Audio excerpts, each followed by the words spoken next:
news with Gina. The news with Gina Grad. Well, I understand that this is a global podcast, but just coming over the wire right now, just because we were talking about it, LA County officials are now saying, you know, the safer at home order, which they're going to be less restrictive starting Friday. They're now saying all retailers can now open for curbside pickup with the exception of anything in a shopping mall, essentially. Manufacturing and logistic businesses that supply those retailers can also open, and a variety of outdoor spaces, tennis courts, pickleball courts, shooting and archery, equestrian centers, bike parks, community gardens. Those will all be opening up in the next couple days, it looks like. I literally drove past an empty tennis court today, and I thought, and the sun is shining, and it's 75 degrees outside. Like, why can't people play tennis? You're so far apart. Nobody watches. That's the game. Like, it's such a weird... I also have been lamenting that every time I turn it on ESPN, they have the bunghole competition, the beanbag tossing, whatever. Cornhole. Sorry. Cornhole. Don't say bunghole. It's not any better. Cornhole and bunghole. Yeah, bunghole is something. There's a bung it's a thing. in a barrel. Yeah, the cornhole competition. I saw a guy. He was competing. He was, 40 pounds overweight, of course, as everyone is in those competitions. To be fair, the ladies are only 35 pounds overweight who participate. But the guy was competing in Crocs. And I thought, hey, buddy, we get it's not a real sport, but you don't have to advertise. Literally, these are athletes. You're wearing gardening clogs and participating in a sport. That's how little a sport it is. Have your own cornhole and shoes. I know it's been said many times, but I mean, volleyball has their own shoes. They play on a basketball court. Why can't you have your own shoes? I could see a cleat working out with cornhole. You want to really stability. Stick oh yeah, stick that landing. I smell a business. I smell cornhole cleats. Or all those cornhole cleats. Yeah, corn clogs, corn cleats. I gotta shoot. The best part is when I shoot the commercial and they go, "How many times has this happened to you?" And we show an actor wearing regular sneakers and he's getting ready to throw the shot, but the bang goes over their head and it knocks a guy off a horse. A guy's just riding a horse, just boom, knocks him right off. And then we go, well, never again. And then we put the shoes on him, and it goes right. We cook it. It goes right through the hole. Yeah, right through the hole. Then he gives you the over the shoulder Mentos. That's right. The guy on the horse nods approvingly. That's right. And the corn cleats just come on the end. I mean, I think this is a no-brainer right here. I'm glad you brought this up, Adam. He was wearing white Crocs. Once again, nothing says I'm not really competing in a sport like wearing white Crocs while you're competing in the sport. The picture we're looking at, they're actually camouflage Crocs. Oh, no, the guy I saw last night was wearing white Crocs. Evidently, it's trying to hide them epidemic. There's no lateral movement. He doesn't want anyone knowing where those feet are. I can't see them. It must be funny. These guys, when they do their cornholing competition, there must be a point where someone is like setting up bleachers and chairs in the background, and they're going, no one ever shows up. No, we're just doing it to pretend like the crowd couldn't get in. Because who the hell ever watches one of these things? And by the way, put that picture back up for a second. Could it be sponsored by anybody else? Or does it have to be the Johnsonville Brat? That is perfect and beautiful and poetic, and I love it. Yeah, not since the Oscar Mayer mobile rear-ended the Del Taco truck has there been something so, Such a travesty. Johnsonville brats, I know, it's perfect. It's phallic, it's fat guys, it's perfect.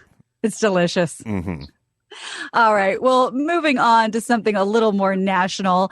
President Trump has introduced a new term, Brian's favorite term, Obamagate. Oh, thank God. Nobody's quite sure what it means. President Trump might not be sure either. So here's the clip of him speaking about the term when a reporter from the Washington Post brought it up at a press conference. What crime exactly are you accusing President Obama of committing, and do you believe the Justice Department should prosecute him? Obamagate. It's been going on for a long time. It's been going on from before I even got elected, and it's a disgrace that it happened. And if you look at what's gone on, and if you look at now all of this information that's being released, And from what I understand, that's only the beginning. Some terrible things happened, and it should never be allowed to happen in our country again. And you'll be seeing what's going on over the coming weeks. I wish you'd write honestly about it, but unfortunately, you choose not to do so. Yeah, John, please. Crime. What is the crime exactly that you're accusing him of? You know what the crime is. The crime is very obvious to everybody. So nobody knows what the crime is. Now, this could be a sort of this isn't what he's talking about, because he says this was something, happening during his presidency, and it's been going on and on, since time immemorial. The crime is Flynn. The crime is Flynn. I don't know if it's getting to Obama, but it's Flynn is what he's talking about, or what they're talking about. Right. So that's a big part of this phone call that somebody leaked when Obama was on some sort of teleconference with tons of staffers talking about what's going on with Flynn, and also, of course, and how that was handled. He was a House National Security Advisor, and how the coronavirus situation is being handled, which I'm guessing may have been a little more of a thumb to the nose to Trump more than possibly the Flynn, because it may have taken that a little more personally. Here's the part of the audio where Obama's talking about the mishandling of this virus pandemic. It's part of the reason why the response to this global crisis has been so anemic and spotty, and it would have been bad even with the best of governments. It has been an absolute chaotic disaster when that mindset of what's in it for me and to heck with everybody else, when that mindset is operationalized in our government. I don't know who he's talking to. A lot of people, right? Yeah, he was talking to a bunch of like Biden's base. So the next part of that is him saying that's why we got to get out there and campaign hard for Biden. Yeah, there's some meat on the Flynn bone. I don't know if it's getting all the way back to Obama, but there's going to... Is it gate-worthy? Not Obamagate. It's more kind of FBI gate-worthy, not necessarily Obamagate worthy, although we'll see how far back it goes. But there's going to be some stuff here. But again, I think it's a little more FBI gate and maybe even a little Jim Comey gate, but not Obama gate. And I imagine the whole point of sort of holding on to it and then doing it now is, well, Obama, if you were involved, obviously that means Biden was involved. You know, he wants to tie that to Biden right now. I would imagine that would be important. Well, some of it has been there's so what happened is there was the whole Russian investigation. Right. And there was always talk that there was like a dossier and that it was not the dossier was paid for by the Hillary. Oh, by the way, when you hear about all this stuff, you just realize everyone's a fucking piece of shit. Everyone's up to something. Everybody is up to something is what you learn. There was a Steele dossier. And the Steele dossier was originally kind of commissioned by the Hillary camp. And they found a bunch of stuff, but they found out that the dossier wasn't really provable. So, but what happened with the FBI is they just moved forward anyway. So they got Flynn. They wanted to talk to Flynn. It was kind of like a perjury trap. And they were looking to just sort of move forward. And so the whole time the left was moving forward with the Russian collusion and that whole world we lived in for the last 3 years, people on the right and some reporters on the right were moving ahead with what happened with Flynn, what happened with the FBI, what happened with Comey and some of those other players. So they've been getting little bits and pieces of information that have been coming out slowly. Stuff has been classified. They've been having to lobby to release, documents and stuff like that. And now they're starting to get these documents that suggest that some of the folks on the FBI side sort of had their hands dirty too. We're sort of not playing by the rules. The part that makes it Obamagate that they're talking about is someone is saying, well, how did Obama not know what the FBI was doing when he was in office? And then you make the argument, well, he didn't, or he did. But that's kind of the Obamagate. And then the Biden part is, well, you were there too. That's what's going on. And it's not that the man is pristine and perfect. Let's not forget Fast and Furious, Operation Fast and Furious. I mean, that was some tough stuff. Running all the guns to Mexico and tagging them and just seeing where they go. There's been a few of those with Obama. It doesn't really get the media doesn't run with it because they didn't want to be called racist. Like it's look, pure and simple. It's like we had the first black president ever. This was historical. It was a big deal, and people were kind of like a little like let's not pick on the guy. It doesn't look that. It's not a good look. It's like he's our first. This is a historical event, and it was. And I sort of get it, but what it means is everyone wasn't putting their jeweler's loop on and examining everything he did, which is just the same thing everyone else does. We just talk about it a little bit more, or less than Trump, but yeah. He also, like every other president before him, played ball. He wasn't just fast and furiously tweeting about fuck this guy, fuck that guy. No, so it's a new world order. I don't think there's going to be Obamagate per se, but there is little bits and pieces, and the stuff that's coming out is kind of going toward FBI and Comey and some of the other folks you heard from the FBI over the last few years. And there was an interesting thing. Stephanopoulos was interviewing Biden the other day, and he said, well, what do you know about this whole Flynn thing? And Biden was like, I wasn't there. I don't know about it. And then Stephanopoulos did his due diligence. He said, no, you were present for when they were talking about Flynn and what they want to do with them. And he just kind of went, oh, I misheard you. Anyway, I don't know anything about it. But he had a reaction like, I'm getting away from this thing, which was interesting because it was sort of like if it's a nothing burger, he spent a lot of energy getting away from it, from this what we think's a nothing burger. It's an interesting. It was an interesting approach. But that's not Biden's tell. Biden's tell, when he gets real mad and defensive, he'll call you Mac and he'll talk about corn pop. No, what Biden... He didn't do that. Yeah, Biden will repeat himself like real sternly like 3 times in a row. It's an interesting thing. Max Paddock can look for it, but it was interesting. So I don't think it's going to be Obamagate. I don't really think it's going to be Biden-gate, but it might be FBI gate. Yeah. I'm grinding my teeth into a powder with every gate. Sorry. Yeah, he's not a fan. Right. Well, it is kind of a story on steroids, Brian. You are right. Oh, why would you do that to me? So I know the enthusiasm is palpable for these cornhole tournaments, and I'm going to give you a little bit more. I'm going to give you a little more raw meat. Good news. NASCAR returning Darlington Raceway on May 17th and getting right to it, according to Fox News. To reduce the amount of time teams have to spend at the track, the Cup Series is skipping practice and qualifying for the event. Here's how it's going to work. And Adam, you might be able to parse this out a little bit more. I'm going to read this right from Fox.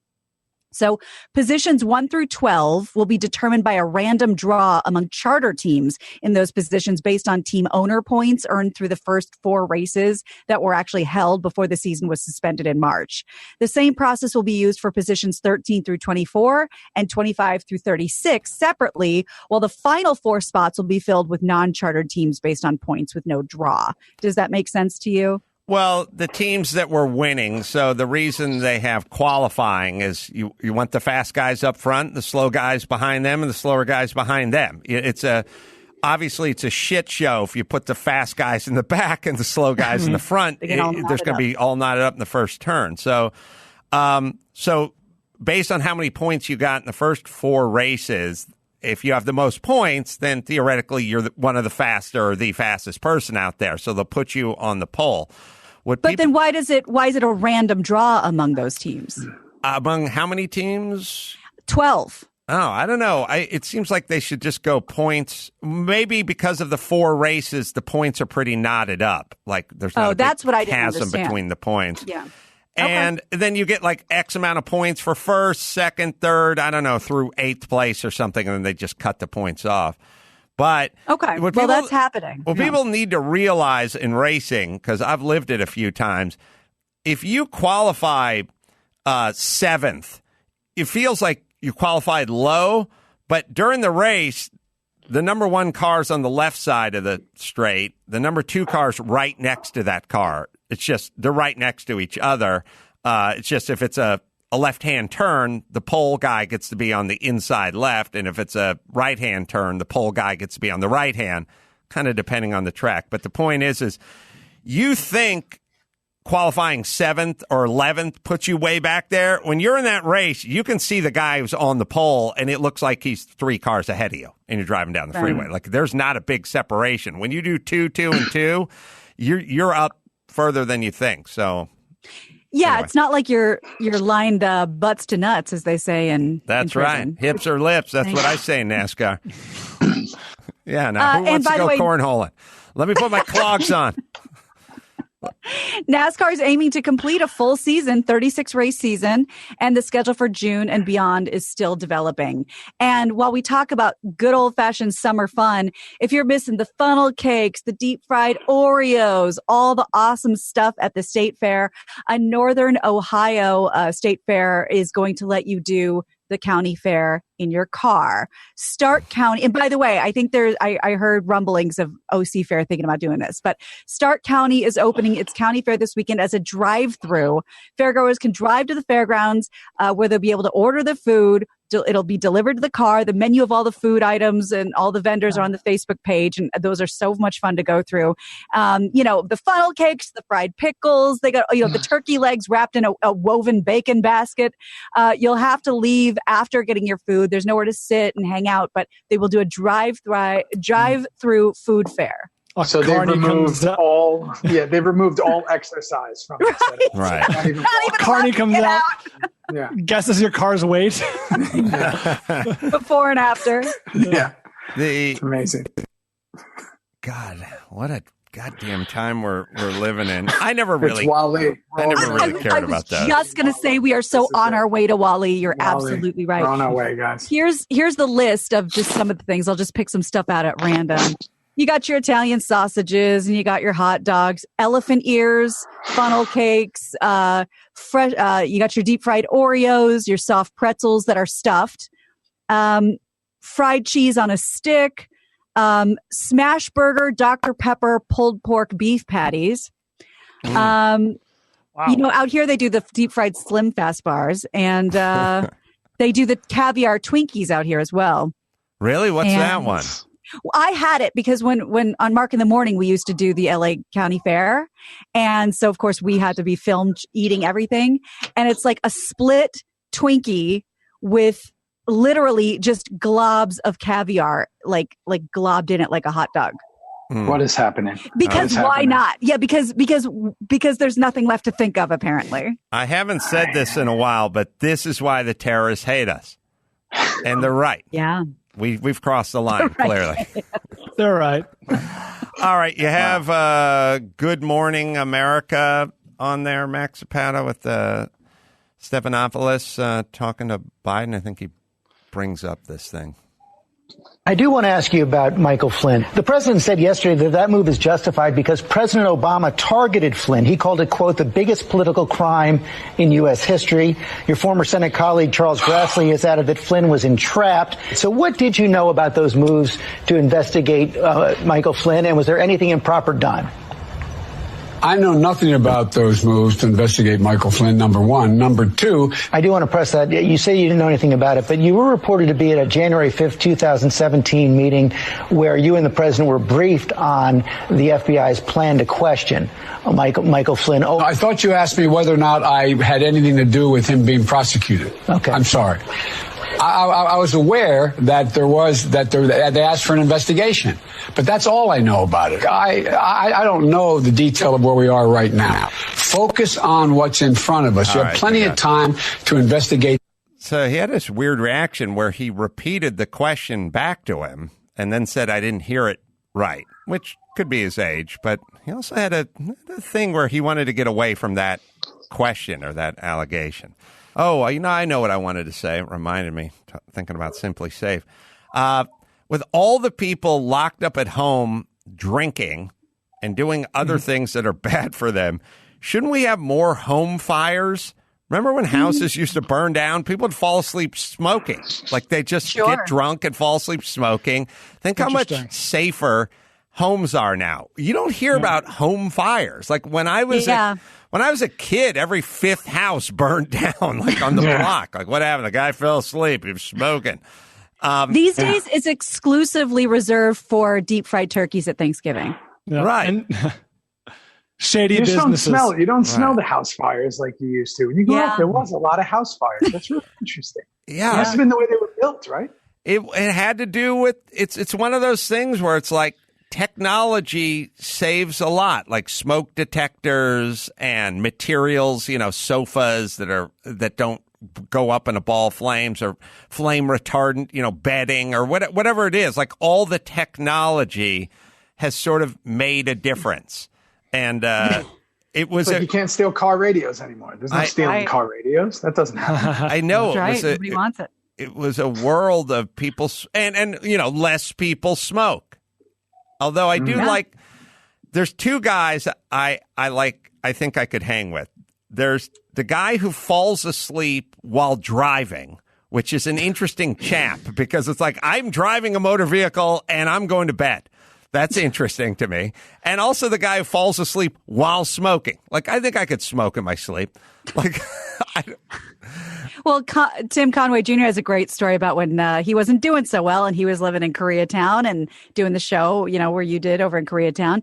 And he had inflatable furniture because that's all he could afford. And he fell asleep smoking on his inflatable couch and popped it. It's a good fail-safe, man. That's real good. I've had to pull over many a times while I was driving from almost falling asleep. So I'm trying to figure out what this makes me. I am responsible. Everyone is like, it's the same as everyone's been drunk. It's the difference between drunk driving and being drunk at a party and going, I'm going to lay down. Oh, no, I'm talking totally sober. I get exhausted. No, I know, but I'm saying I'm not judging. If you're driving and you're tired and you go, I got to pull over to a rest stop, so be it. God. Yeah. All right. Sorry. What else, Gina? So no one knows if or when the NHL is going to return, but if it does, fans can expect a lot of changes. Deputy Commissioner Bill Daley says infectious disease experts made some recommendations, and the league is considering everything that will cause modifications to the game in order to keep players safe, in order to even play at all. Here are some of the changes that we may have to get used to. And this is specifically to avoid contracting a virus. No fighting or scrums after the whistle. They don't want you locking horns. No spitting on the ice. All players must wear full face shields. Opposing players must stand farther apart on face-offs, and all coaches on the bench must wear a mask. What is full face shields? Like, are those face shields going all the way down? Mm-hmm. I would imagine, a protective layer, not plexiglass, but whatever that film is. The ones they have now, I believe, just for their eyes, they bring it all the way down. Right. Yeah. But see, Stormtrooper style. I'm saying is you will steam that shit up lickety split. Like there needs to be some way for you not to steam that up. Good point. They were if they figured it out for space suits, I'm sure they can figure it out for NHL hockey masks. Yeah, a little different of a mission, but sure. No, what I'm saying, if the technology exists. Yeah, it's true, but like in that, they're breathing oxygen that is being like that part of their contraption. Like I don't know. It'll be. They're exhaling carbon dioxide just like everyone else. Yeah, but they're wearing 80 pounds of equipment too that is like scrubbing things and pulling things out, and they're wearing stuff that's. I see what you're saying. They're wearing stuff to stop them to do that. This is just a piece of, I don't know what it is. I'll have to see what it is. There's a shield. Right. I'm looking at it, which means it has big holes in the bottom of it for your mouth so you don't fog it up. Fly. But how does that work? It's not going to fly. Exactly the opposite. Got to get that mouth covered. Chris is showing us this thing, but it's like... These are what all the articles are putting up as their cover photo for... Those holes are there for a reason, right? So it doesn't steam up. Isn't that the point? But that's exactly the part you're trying to cover. I've not measured a coronavirus, but I feel like it could make it through that 2-inch hole. I think. I'm not a scientist. Not Dr. Fauci. Through the one hole. Yeah. You're not a doctor.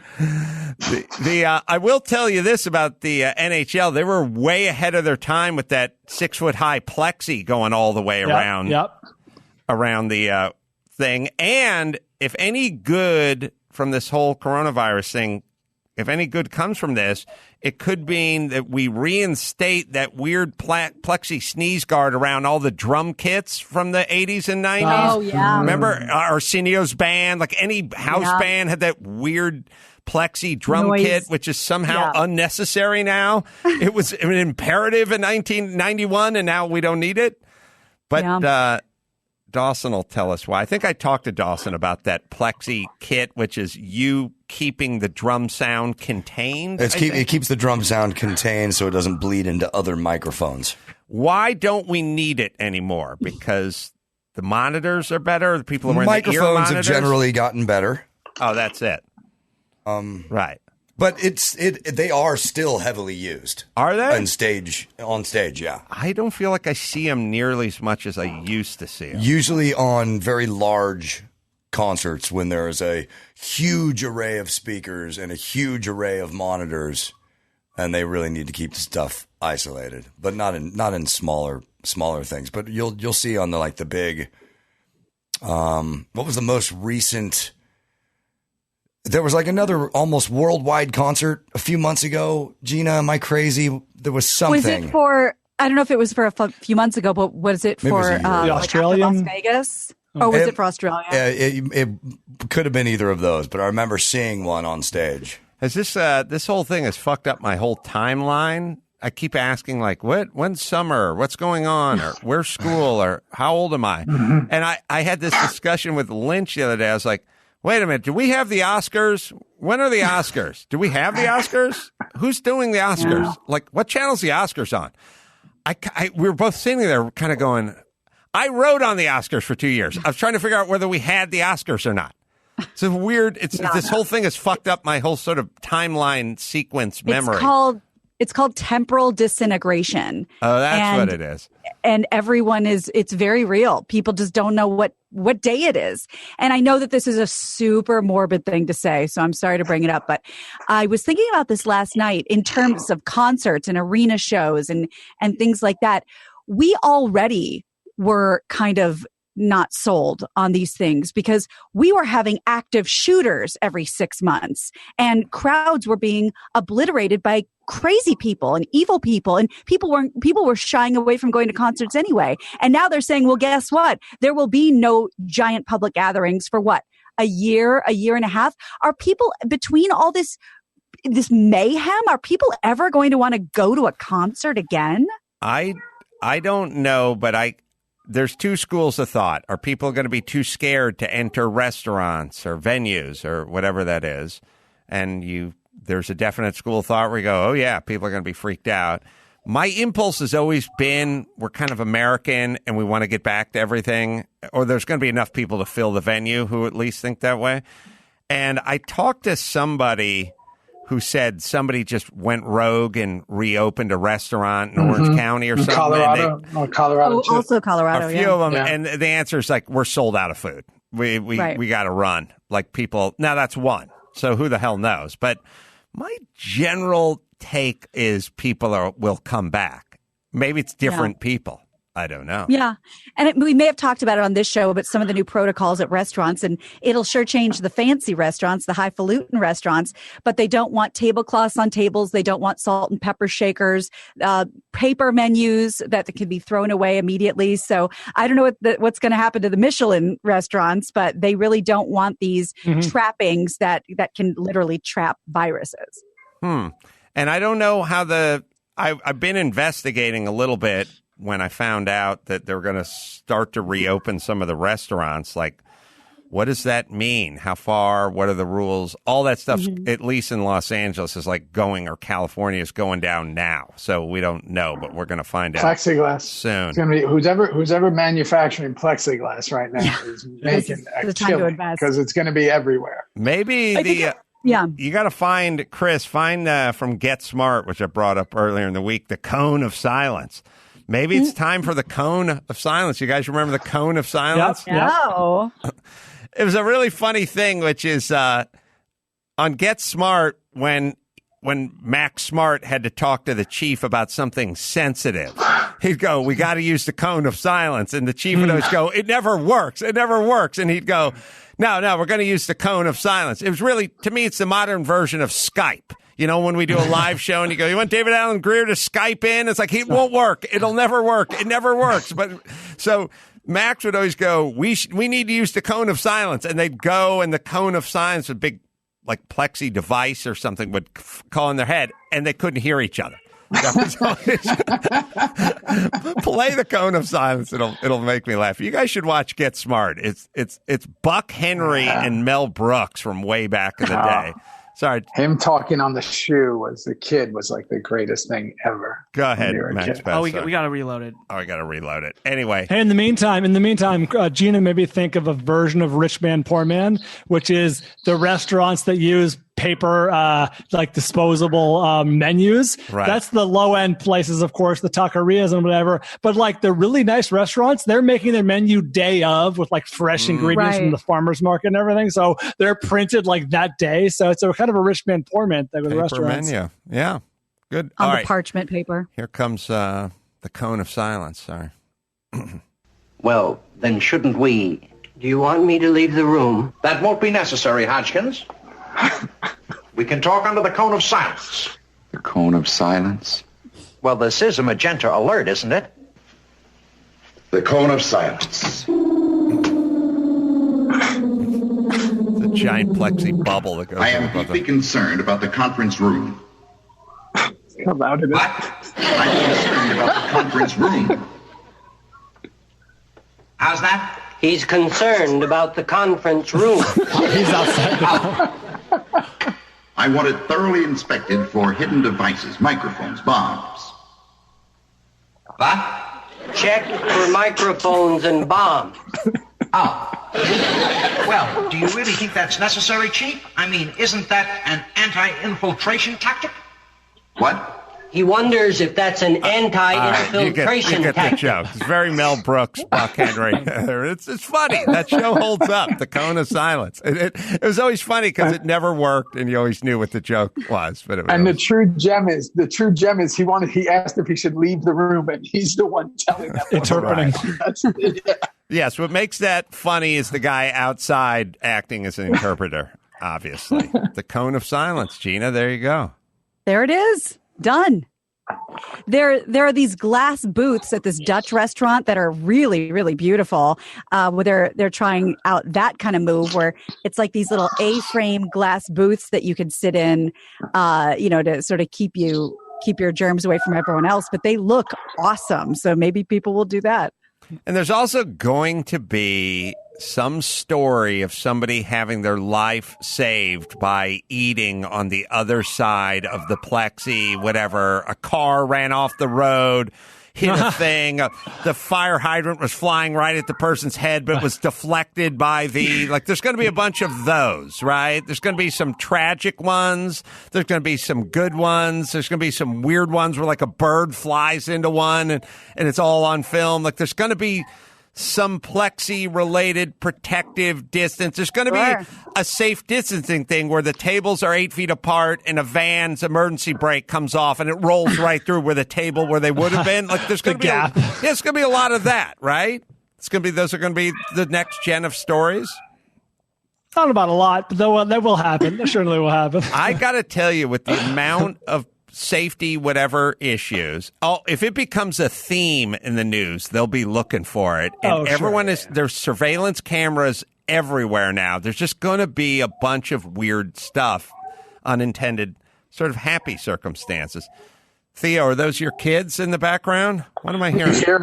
They just got in. They went to see the Blue Angels fly over. The Jets flew over today. Yeah. They've been pretty amped up from seeing these fighter jets fly over. Yeah, they're coming here soon, too. Are they?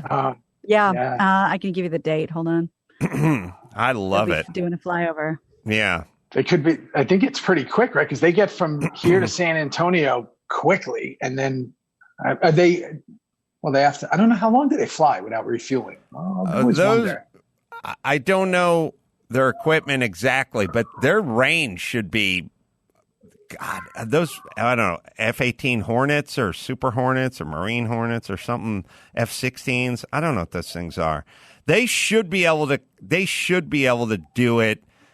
They should have that range for sure. Those planes got to have 600 miles, 6,000. They got to have 2,000 miles of range. I mean, for sure. And they fuel up in the air. They could fuel up in the air. Am I correct? They could. I don't think they would. Got it. They'd stop somewhere and refuel if they had to. But I don't know. What do they fly? A Hornet? Oh, Max Paddle. Look at Blue Angels. This says they're going to be flying over LA Friday. I have the flyover will involve 6 F-16C Fighting Falcons. Fighting Falcons. See if you can find the range of a Fighting Falcon. I want to go up in one of those things. That sounds awesome. I want to see the new Top Gun, by the way. When the hell? Me too. Postponed. Hold on, let me double check that. Oh, it's definitely postponed, but is it postponed like Fast and Furious, where they went like, well, we'll go 16 months? Like they literally. I think it's on the same calendar. I think they did that.